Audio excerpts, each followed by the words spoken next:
after another exciting weekend of WSL action, we're here to review it. We discuss Chelsea's 7 heaven, Arsenal's troubles in front of goal, and why there's cause for concern at Manchester United, and of course much, much more. This is our Match Week 2 WSL review. Alright, let's get into it then. Match Week 2 of the WSL season. We've had a good start to the campaign so far. It's been very enjoyable. Let's start with the opening game of the weekend, then the Friday night fixture between Crystal Palace and Chelsea. Crystal Palace 0, Chelsea 7, Harry. Were you expecting it to be this big a scoreline? No, I really wasn't. I thought in match week 1, Chelsea didn't look, 5-star performance yet. And I think although Crystal Palace lost 4-0, I still thought they looked pretty decent in terms of they were going to put up a fight.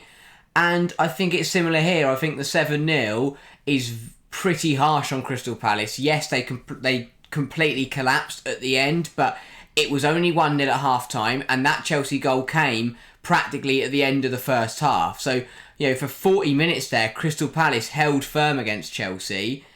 They got 1-0 down at half-time, not about it. Conceding 6 goals in the second half is where the problem is for Palace. They were 1-0 down to Tottenham at half-time, they conceded 3. They were 1-0 down to Chelsea at half-time, they then went on to concede 6. And it is a massive issue that Palace and Kaminsky need to address, because they cannot keep just collapsing in the second half, because they're going to get tanked every week at this rate. Because I think they didn't 7-0 wasn't. I don't think 7-0 doesn't represent the whole game. 7-0 just represents the second half, which is a shame, because if we could talk about the first half, then we could talk about what they did well and what how they actually looked pretty decent at times and how they came forward and challenged Chelsea. But the second half just writes that all off.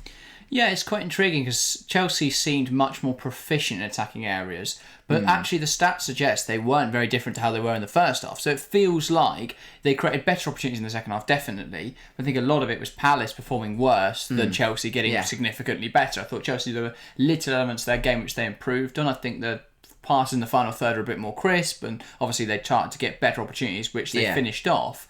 But they had less shots in the second half, but more on target. They had less possession in the second half than they did in the first. It's mainly that last 15-20 minutes. There was 4 goals for Chelsea in the last 15 minutes alone. 2 came after 90. So that is just absolutely criminal. And for me, Chelsea were very good, but were they 7-0 good? Probably not. But I thought they played well. It's going to be interesting to see. I think Palace showed again that they can keep it tight for 30-odd minutes. Yeah. Raso scored in the 36th minute in the Tottenham game, but they held firm until then. Chelsea scored in the 38th minute, but again, Palace were fine up to that point. So it's just once they concede, they seem to lose their bite and their will to continue. And I think the last 15 minutes shows fatigue. And obviously Pitt will say that's the new league, but then my other point is that Palace they made one change until 15 minutes. Usually, if Kaminsky knows that the players are going to be tiring, and I know they're missing Aspin and Potter and other players due to injuries and other reasons, but it doesn't matter if you don't back who's on the bench. You've got to bring them in anyway, because them with fresh legs is to be better than whoever's on the pitch. And for me, I think subs had to come sooner for Palace, because they were hung out to dry in that last 15 minutes, because they just couldn't cope. They could you watch a couple of those goals back, and there were players who would just lose the ball and simply could not get back into position quick enough, because they could only muster a jog. They just didn't have it in them, because the fitness level and the energy is so much higher in the WSL. It's got to be something they've got to work out, and I think changes had to come sooner for Palace. And I think if changes had come on, I don't think they'd have conceded 7. The use of subs was ridiculous. I can't see why you wouldn't make changes sooner, especially when... Because that last 15 minutes, Chelsea had thrown on pretty much 5 attackers. Their midfield consisted of Lauren James, Vika Captain, and Kat Macario at one point. It was not a midfield 3 that was going to be particularly difficult to compete against, because it was so aggressive. So you could possibly have got a goal. You could have tried to be a bit more solid in those last 15, but Chelsea pushed for it. They realised there was an opportunity, and I rate this from Bon Pasteur from a Chelsea perspective, seeing the opportunity there to up that goal difference, because we saw last season how crucial it could be in the title race, and a chance to impose yourself on an opposition, a chance to up that goal difference to such an extent. Well, it's a really useful one to have so early in the season. It sees Chelsea rise to be top of the league, to be those early leaders, and they're one of only 2 teams on 6 points after 2 game weeks. So very positive start for Chelsea. I thought Touching on the Blues, I think we've spoken a bit about Crystal Palace. A lot of players put in performances that were much better than what we've seen in previous weeks. Guro Wrighton looked much more proficient, much more clinical in that attacking midfield role. I thought that Carnareed, good again, hooked very early, but good when we, up until she was hooked. Lauren James had a good game. I thought the yellow card was farcical, but and she probably should have had another goal in there, because that goal she scored early on, there was nothing wrong with that.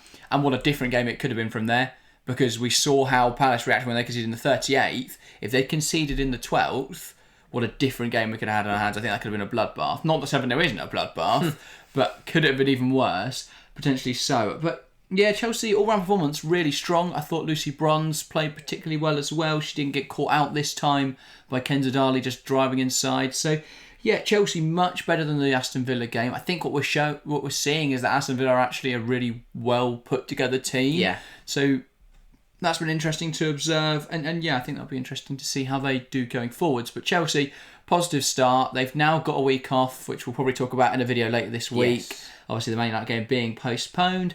And so the next game is the Champions League, which is a crucial one. But yeah, I think Chelsea are in a good position right now. Yeah, very much so. I think Chelsea proved that they're clinical, and I think that's what sets them apart at the moment. To the other, as we'll touch on later, to the other teams in the league, is that Chelsea look on it in front of goal. Yeah, and you consider that even if the players on the pitch don't do the business, Chelsea have by far and away the strongest bench in the WSL, some of the best attackers. In fact, most of their players on the bench start for most teams in the WSL, which is insanity. But that's the depth Chelsea have now, and I think they're in a position where they can roll teams over if they want to, and they did that against Crystal Palace here. They look really, really good in attacking areas, and I think there'll be a lot of confidence now in the camp. I don't think it's time to get ahead of ourselves, though, because I still think there are some fears. I think that the first half, Chelsea struggled to break down Palace effectively, so I do have some doubts there, and, well, we're yet to be tested, really. I think that, yes, Villa's a decent test. Palace, very easy game. Real Madrid and Arsenal, the next two matches for Chelsea, going to be really interesting to see how Chelsea get on in those. But overall, good game for them just to kick off the game week. Palace sit bottom of the league now after a damning defeat. Let's move on then to the Sunday fixtures, and that started with Manchester City's 1-0 win over Brighton. It's quite an interesting game because you look at the stats and it paints a very different picture to the game we watched. City had a lot of shots in that game, 21 to be exact, but only 8 of which were on target. 59% of the ball to Brighton's 41%. Brighton, for comparison, only 6 shots and 2 on target. But it felt like for large portions of the game that the match was there for the taking for Brighton. Yeah, very much so. I think this actually, you could a similar comparison to Chelsea Palace in terms of the last 15 minutes paints a very different picture to how the rest of the game went. In those last 15 minutes, City seemed to be all over Brighton, but apart from that, it was a very competitive game. Brighton took the game to City. We saw they played brilliantly in Matchweek 1. They brought that into this game as well. They didn't care that it was Man City. Yeah. Vidicic wants to play a certain way, and Brighton are going to play that way against Man City or whoever. So, and I rate that from Brighton. They came to the Joey Stadium, they took the game to City, and they gave them one hell of a game. It was a brilliant one to watch. From a neutral point of view, it was a really, really exciting game. It could have gone either way. There were chances for City to score, chances for Brighton to score. At the end of the day, City have the better quality. They took their chances. Khadija Shaw were a lovely, lovely goal. And that's the difference, because Khadija Shaw's going to score her chances. Brighton players maybe aren't going to be as clinical, which is what you'd expect. But then I do think the second half perhaps swayed in City's favour more, especially that final 15 minutes. But up until 75-80, I think Brighton were in the game. I really do. Do you want to know what made that difference? What? Manchester City made one substitution that I think completely changed the game. Yeah. Jill Roord. It brought so much more balance to the midfield, and I've spoken about this so much in the last 2 weeks that I feel like I'm going mental. But City's midfield has no balance whatsoever. Miedemar and Park, both good players in their own right, both able to play that attacking midfield role. But when you put them together, there were times, and a lot of this came down to the fact that Brighton was so proficient in playing out from the back, so brave on the ball, but we would see City pretty much push 5 players into Brighton's penalty area. Now, the issue that creates is when Brighton play out of that, when Vicky Losada was picking up the ball, and she basically just she'd walk out the penalty area and go, well, there's loads of space here just to drive into, and that's why the game became so transitional and chaotic, and that's why there was such a strain for control, especially in the first half. I think once City scored on the stroke of half-time, Well taken goal, by the way, Yeah. by Khadija Shaw, of course. We know the quality Khadija Shaw has. Good ball into the box from Kasparai. Once they'd got that goal, I think that it calmed down a little bit, and in the second half, City seemed a lot more... they had more command of the game. Yeah. But in that first half, I think it could have gone either way. Brighton at the end probably should have pushed for it a bit more than they did. I think the game was there for the taking, even though City started to really push for that cushion, push for another goal, especially in the last 5 minutes. I think Brighton could have got something from it. But yeah, again, Rord came in, their midfield actually looked balanced for once, which was a nice change because they actually looked decent, and they probably should have scored more than they did. I do think it reflects poorly that Khadija Shaw seems to be the only player that can put the ball in the back of the net for City. I know that Miedemar Park did against Arsenal, but Jess Park had a big miss today, Lauren Hemp had a big miss today. They probably should have scored more. I still don't think Ayobo Fajino's at the level they need her to be at right now, and I wouldn't be surprised if we saw players like Fowler and Kelly start to get starting minutes again. Yeah. Sorry. Oh, Christ. I do think that City probably should have scored more, but I think the main difference is that they look much better in terms of, Hemp didn't score, but for me, I think she had a really, really good game. She was constantly on the ball, constantly taking players on. It just looked like what we were used to of Lauren Hemp, and I think that was good to see. I do think that the main thing for City was it was better. It's still not, for me, I don't think it's good enough from City in terms of realistically, Brighton are a good team, but they shouldn't have caused so many problems. So I think City has still got work to do. I still think Gareth Taylor's got a lot of things to iron out, including his personnel selection. But I do think it's a step in the right direction for Man City. Yeah, and West Ham up next for City. That's a game they've got an opportunity to really inflate their goal difference with. However, after that, it's Barcelona in the Champions League. And right now, unless Jill Roord is fit to start against Barcelona, I'd have serious doubts. I mean, she came on today, and I expect her to either start or get considerable minutes against West Ham. So we might see her start that Barcelona game, but without her in midfield, it really has no balance. I would even consider someone like Laura Coombs in there, just to give them a bit more midfield balance. Because when you're playing against Alexia Putellas and Aitana Bonmati, I hate to say it, but Yui Hasegawa, a brilliant player. She's not covering all that ground. She's probably the only team that Yui Hasegawa can't cover that ground against. Very true. Well, Arsenal had a lot of space. And if Arsenal scored the goals they should have, they would have beaten City by a considerable score. Paralluelo will score the goals that Arsenal should have scored, so they've got to be careful. Probably not Paralluelo. Bonmati, bang, bang. Ewa Payor, Aitana Bonmati, Caroline Graham-Hanson. Do I need any more than Alexa Putellas? All of them. They'll score goals. Yeah. So they do need to be wary of that. I would be slightly concerned going into that game. But other than that, I think City look positive at the moment. And it'll be interesting to see how close they are to Chelsea this season. Because Chelsea started very well, but Chelsea haven't been tested yet. And I think that's the crucial thing to note. But yeah, City, 2 competitions this season. That's going to be something else to contend with as well. My fear for City is that squad depth isn't there. I look at that midfield. If Hasegawa gets injured, they're in serious, serious trouble. Because there's not a single player that can play that role. No. Laura Coombs will have to play defensive midfield, which, good player, but she's not a defensive midfielder. And they can't ever rotate Hasegawa. No. Because nobody else can play that. It's insane. I don't know how that wasn't a position they looked at in the window, but there we go. We're in this position now. Yeah. For me, City squad building has been really weird. They've got about 4 players that can play on the right wing and no one that can play defensive midfield or central midfield. They've got 2 attacking midfielders in there. They've got players like Laura Blinn, Kilda Brown, who are also more advanced midfielders.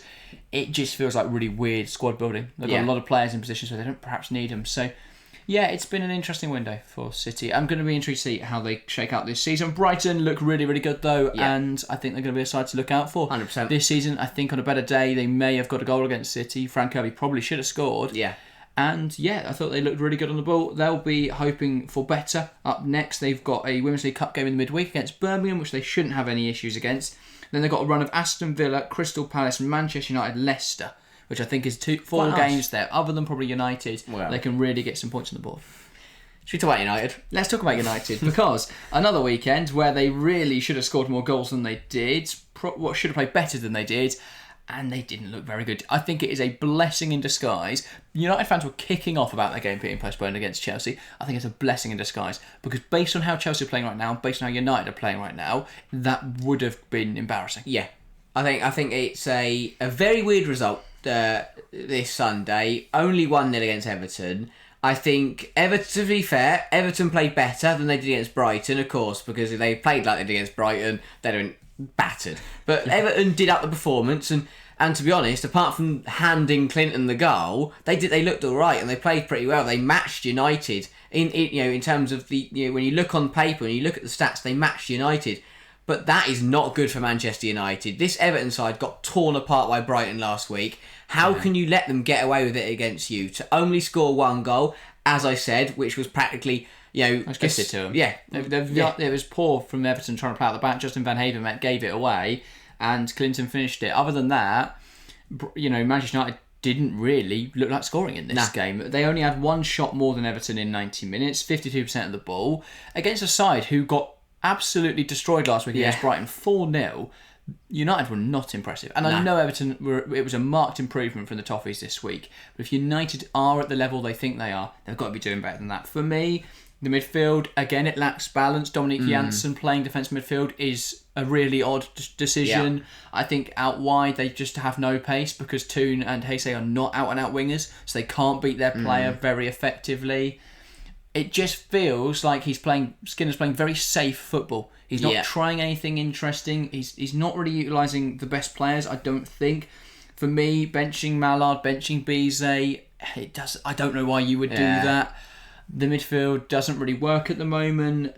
I don't get a lot of what Skinner does in general, but this doesn't make any sense to me. I think the main thing for United, the main takeaways are the fact that they've got the points. Last year, these are the tighter games where they to be honest, I think last season they would have drawn this game to Everton, but the fact is they won. But they didn't. And when you consider how they played against Everton last season, on aggregate, they beat them 16-1 across 3 matches in the WSL and Women's League Cup. Not Everton, but just in terms of these tighter games where it was so close, the fact they got 3 points across the line is the main thing. I agree, but I don't think it bodes well for United going forward. And it is a problem. You've got Turland, who was in phenomenal scoring form, and I know only 2 games in, hasn't scored a goal, but that was West Ham and Everton. For me, the worst 2 defensive teams in the WSL, bar Crystal Palace. That's slightly concerning. You've only scored 5 goals across those 2 games, 4 goals across those 2 games. That's also worrying. When you think Chelsea have scored 8 against between Villa and Palace, and Tottenham 6 in their 2 games. I worry for United in terms of goal scoring. Is that I don't know. I think it's hard to. We still don't know about United because they've played 2 teams that aren't very good. Yeah, it was a very low scoring weekend in the WSL in general. We saw City only got 1 goal. We'll go to Arsenal next, only 1 goal there. United only 1 goal. So I don't think it's a massive cause of concern just yet, but they are still lacking clinicality in front of goal. But 6 points from 6, you can't argue against that. They have probably played their 2 easiest games of the season, bar Crystal Palace. It's tough after this. Yeah, I mean, they're very lucky they're not playing Chelsea because they've got Tottenham, Brighton, Arsenal, Villa, and then Leicester in their next 5 games. So some interesting matches in the next 5 games. Leicester as well. So yeah, it's going to be interesting to see how United get on. I still don't think they look very good. I don't think Mark Skinner is up to the job, if I'm honest.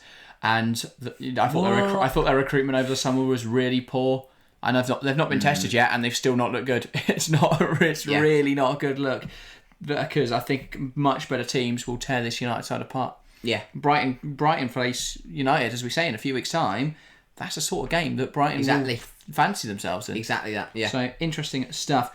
Let's head on over to Leicestershire then. Leicester 0, Arsenal 1. A much more even game than Arsenal would have wanted this to be. They only had 1 shot more than Leicester. They had 65% of the ball to 35% of the ball. Arsenal still lacking clinicality. 3 big chances. 2 of them were missed. The other one obviously put in the back of the net. Frida Malam's goal on 55 minutes.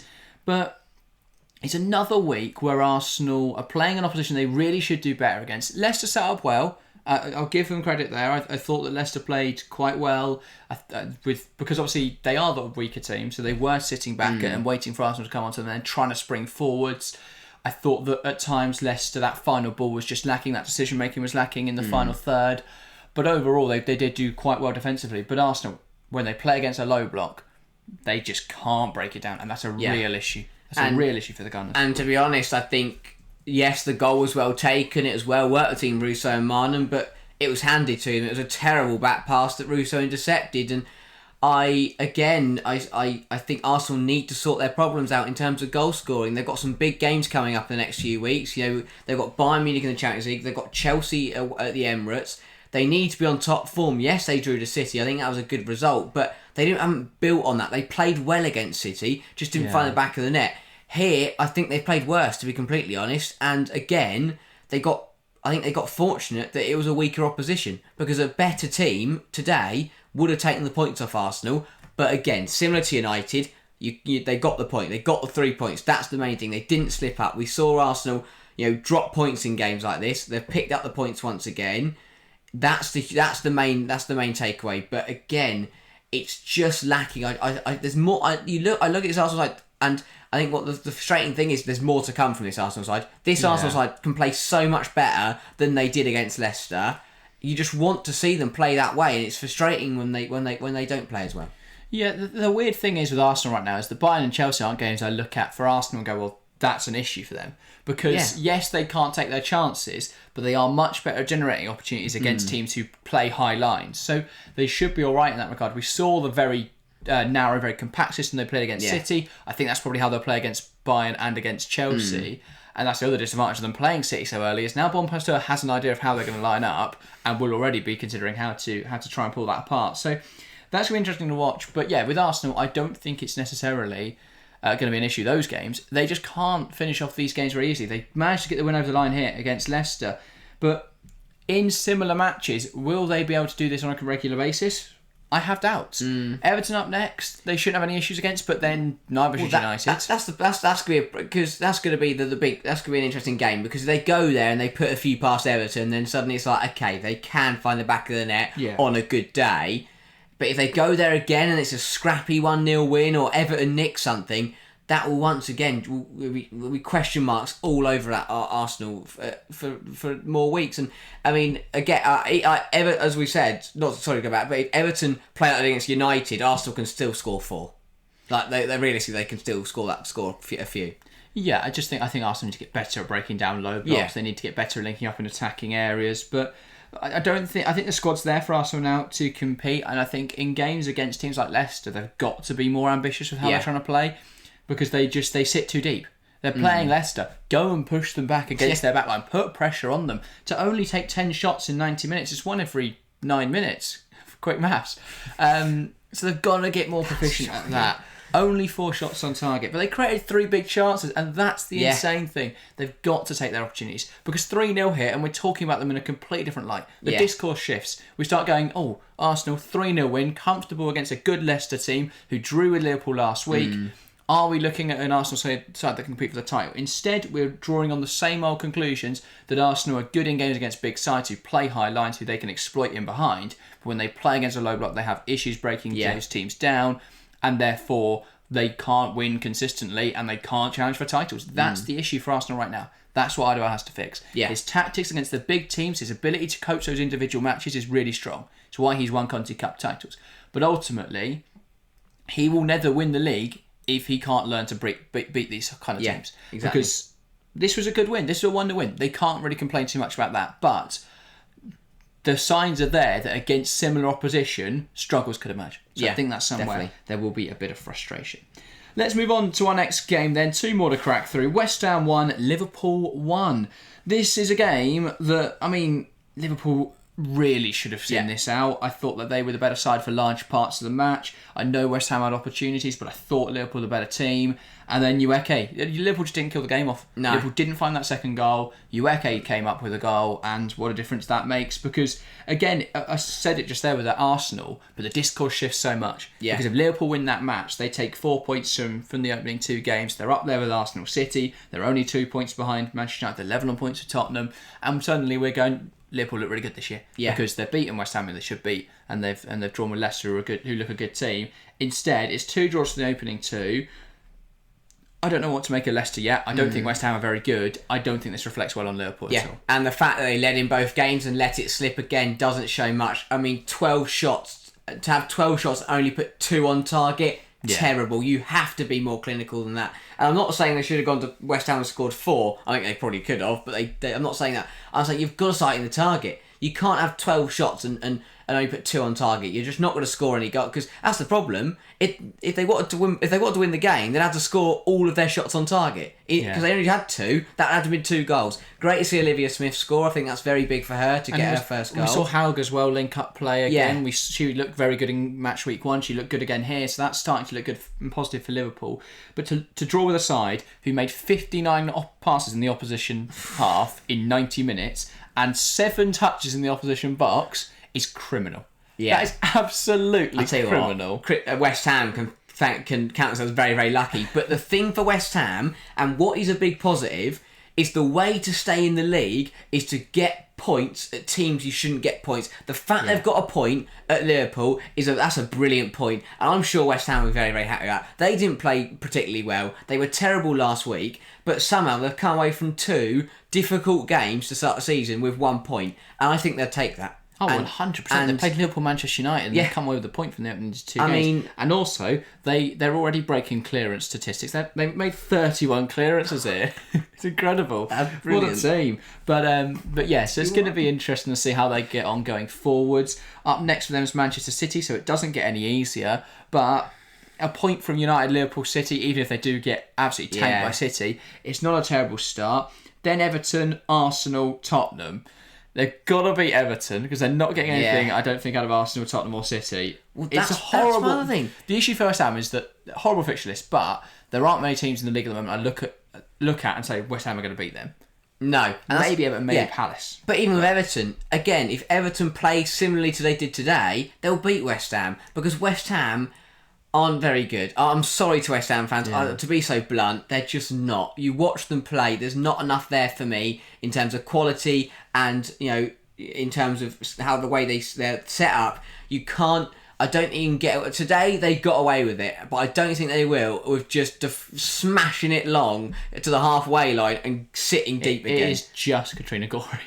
At times, I feel for her out there because you see her trying to desperately hold on to the ball, looking for passes, and the options just aren't there. They're too negative at the moment. They don't have the quality really to compete in this division. I just feel for them. But they put up a good fight today. They got a solid point, and they've just got to keep things ticking over. Yeah. Because, January's coming up. That's a chance to make changes. Horrible start to the season here. They've just got to crack through those games to see what they can get from them. Set up super narrow, super defensive, and just see if you can get something. Because City only scored 1 goal today. Yeah, and Arsenal have only scored 3 goals in 2 matches. And Tottenham look good going forwards, but ignore that. If they can try and get something from one of those 3 matches, they beat Everton. Yeah. I think they've had a good start to the season because it's a really tough run of fixtures, and then they can crack in towards Christmas where they've got some really nice games. Yeah. So that's what they've got to focus on right now, West Ham. But overall, this is a really good result for them. For Liverpool, I have to say it's not looking positive right now. No. I think that Leicester you can mitigate as, Leicester look good. Amandine Mikel's come in, they're playing some good football. West Ham, there aren't really many excuses, and I think they've got to improve. Exactly. Got to improve. You can't keep letting Leeds slip like this. They have to kill off a game. They've got to learn to kill off a game. Yeah, indeed. Let's move on to the final match then. Arguably the best match of the weekend, an end-to-end one. And again, I feel like we're following a theme in this weekend of just talking about the discourse of the overall table. But it's an interesting point again because I think with how this game went, at multiple times you could, and I think this is why it's so important not to judge teams too early. Because at different points in this game, you could make some assumptions based on the teams where they are on the table that would have been inaccurate by the end of the game. Because when Tottenham led for a long time in this game, you could have easily said Tottenham on 6 points, Villa on none, maybe Villa aren't as good as we thought they are, maybe Tottenham aren't as good as we thought they are really good. But then, at one point, Aston Villa were 2-1 up, and suddenly you're thinking, well, Villa look really good. Tottenham, well, they beat Palace, but are they frauds? Then obviously Tottenham levelled up in the 96th minute. But exhilarating football match. Tottenham, lucky. Very lucky. They led for quite a while through the Sunderland penalty, but I don't know how. Aston Villa had to score. A barrage of chances. I don't get it. And then obviously the goal coming very, very late on from Beth England to level the game up. But wow, Tottenham were lucky. 4 shots? 2 on target? 100% shot success rate. Shots on target success rate. But 4 shots in a game of football, and you drew 2-2 with the opposition who had 19. This isn't the statistic I'd usually use, but Tottenham had 1 corner. They didn't even come. They got 1 corner in 90 minutes. They didn't even come forward. they just don't. They don't look as good in attacking areas. I think they were good against Palace. They were clinical and capitalised on Palace mistakes. But for me, they really miss Clinton. They really miss Bizet. Because they just don't have that creativity in wide areas. I thought Raso was quite quiet in this game. I don't think Vinberg added any more when she came on. They just didn't look positive enough for me, Tottenham. Yeah, it's a weird scenario because what you've got is they're not creating much, but what they do create, because they've got Beth England, Marta Thomas, and Naz, and players like that, what they do create gets finished. Because Beth England and Thomas are some of the best finishers in the league. So they don't create much, but what they do create is being scored, which is why they drew today, because the chances they did get, they won the penalty, and they created one chance, and England scored the goal, and Sunderland scored the penalty. They're scoring what they create. 2 big chances created, 2 shots on target, 2 goals. Exactly. When you have prolific forwards, they will provide for you like that. But the problem for Tottenham is they got away with it today. They won't get away with it again. Yeah. 96th minute equaliser is a very lucky way and a penalty.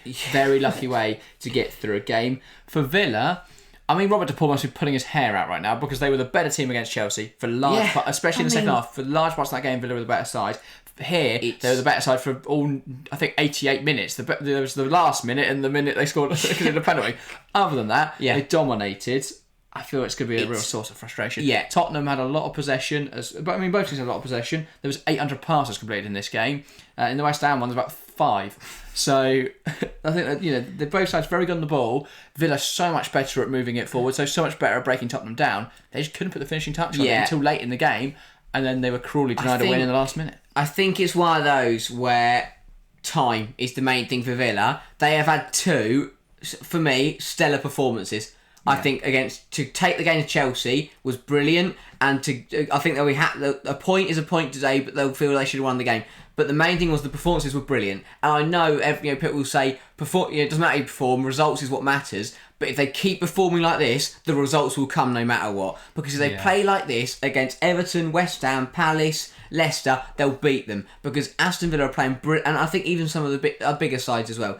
If they keep playing the way they're playing, they will get the results. The results will come because the performances are very high quality. They're just not getting the results in the first 2 game weeks. But to be honest, I think before kickoff, before the season started, if you'd said a point from Chelsea-Tottenham, I don't think they'd have been too annoyed with that. It's just when you actually think about the performances, they could have... to be honest, if they'd come away with 6, the way they've played, they could have come away with 6 points.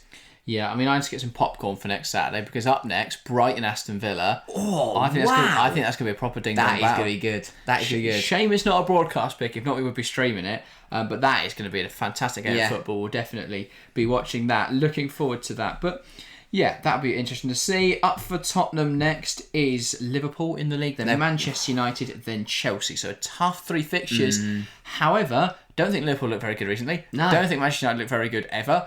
And so that's going to be really interesting to see what they do there. If they keep taking their chances, they're going to win those games. Yeah. Because Liverpool can't kill off games and United can't take their chances. So I think they might not create much, but clinicality is king at the end of the day. So for Tottenham, they could take... If they win those 2 games, they've taken 7 points from the first 4. Sorry, they're taking 10 points from the first 4. That's brilliant. Yeah, exactly. 6 goals from the first 2 matches. Only Chelsea have got more, and they scored 7 of their 8 in one match. So not sure they really count. So they've started really well, Tottenham.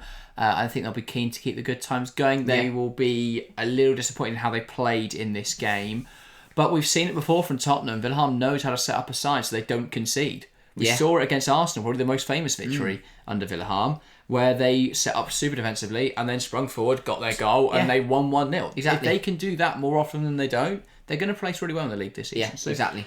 Yes, there's things to worry about because they don't create enough chances, and against a team like Aston Villa, you would like to think they'd be a bit more positive, but if they can grind out results, that's what they've got to do to put themselves in a position where they are fighting for that 4th spot. Ultimately, that's what they're competing for. Yeah. And so far, they're only 2 points behind Man United, who don't play next week and haven't looked very. And they've played the worst 2 of the worst sides in the league, United, and they've not looked convincing.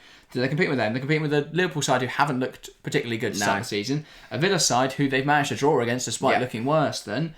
It's looking good for Tottenham. It is. It really is. And I think if they just keep scoring goals, they've proved it already. If they take their chances, that they play really well. There's a reason they got to the FA Cup final last year because they beat teams like Man City where they just took that one. As you say, they take that one. They don't play very well, but they get the results. And at the end of the day, if that gets you fourth in the WSL, they're going to be laughing.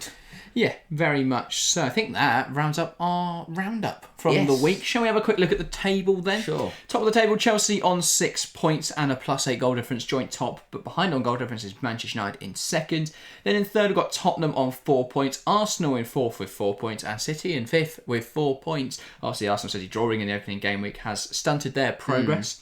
Brighton then in sixth with 3 points, a win in the opening game week, but obviously that 1-0 loss to City this week. In seventh is Liverpool with 2 points, 2 draws. Not a perfect start of the season, but they've got points on the board. Then they are unbeaten, so they could go invincible.